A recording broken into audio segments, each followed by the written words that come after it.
everybody! Welcome to the 108th edition of John News.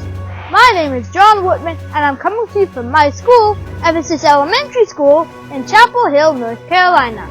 Well, school starts today, so this is my special back-to-school episode of John News. This is my fourth back-to-school episode.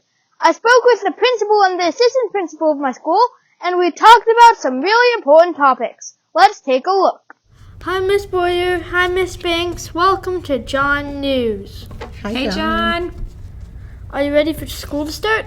Are we ready for school to start? Of course we're ready for school to start. We are. We've been a little busy, but we are excited to see all of our students back. We've missed you guys. Great. I have an important topic to discuss today. Miss Boyer, what do you think is one of the most critical issues in public elementary education in America? I think the largest thing would probably be school funding and having equitable resources across all districts and all schools. I don't know. What do you think, Ms. Banks? I would have to say recruiting and retaining teachers. It's hard to recruit and retain teachers now. Mm-hmm. How does this affect teachers and students? Well, in terms of funding, I mean, when you think about resources, since they're not necessarily equitable across different schools, some schools may get more funding than other schools. So equitable funding would allow for making sure that every student got exactly what they needed. Mm-hmm.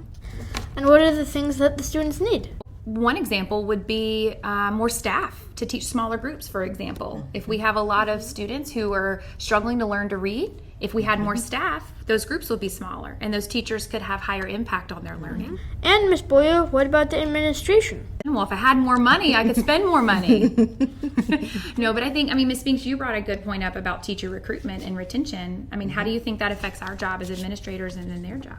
So if we lack teachers within the building, then we have to create coverage plans. And what is a coverage plan? A coverage plan is just recruiting teachers within the building, maybe in certain grade levels, to cover other classrooms, maybe during lunch, recess, to go cover small groups in the classroom to support the teacher. Mm-hmm.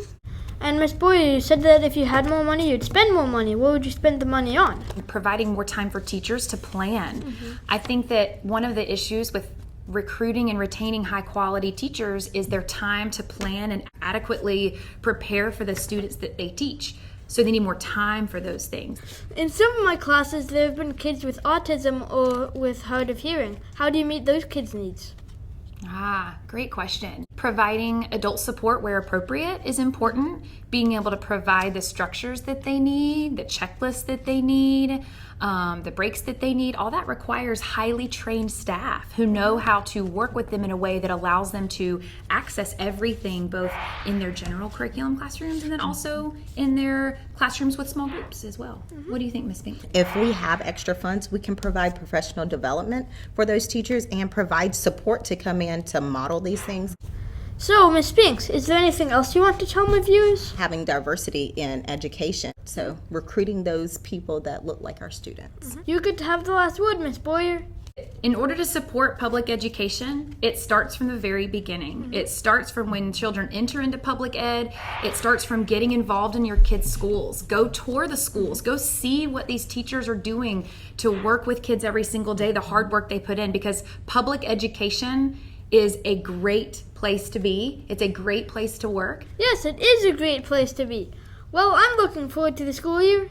Us too. So are we. Thanks for being on John News. Thanks, you. John. Bye.